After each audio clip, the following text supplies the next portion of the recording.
तर आता लोकसभा निवडणुकीची रणधुमाळी शिगेला पोहोचलेली असताना आरोप प्रत्यारोपांचं सत्र सुरू आहे। हे आरोप प्रत्यारोप करत असताना अनेकदा राजकीय नेत्यांकडून खालची पातळी गाठली जातीये।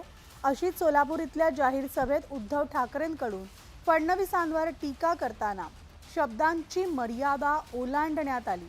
उद्धव ठाकरेंनी केलेल्या या टीकेला फडणवीसांनी मोठ्या संयमाने उत्तर दिलंय। उद्धव ठाकरे पराभव दिसत असल्याने हताश झालेले असून त्यामुळेच ते अशी टीका करत असल्याचं फडणवीसांनी सांगितलं। टरबूजाचं काय करायचं तुम्हाला माहिती? अरे पण टरबूज असताना ते उन्हाळ्यात पाणी तरी येतं, हे दुष्काळात 13वा महिना आहे आणि टरबूज नाहीच आहे। ते दिवाळीमध्ये काय चिरडता तुम्ही? चिराग।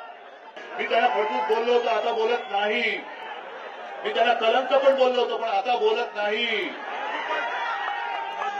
कारण त्याला फार वाईट वाटतं। ते निराशा, त्यांची हताशा आणि नसलेले मुद्दे यामुळे ते अशा प्रकारे बोलतायत। मी तर नागपुरी आहे, मला त्यांच्यापेक्षा खाली जाऊन बोलता येतं, पण मला ते शोभत नाही। कारण जे मॅच्युअर्ड राजकारणी असतात त्यांनी असं बोलायचं नसतं। मला असं वाटतं की समोर हार दिसते, निराशा वाढते आणि त्यातनं शिवराळ भाषा सुरू झालेली आहे।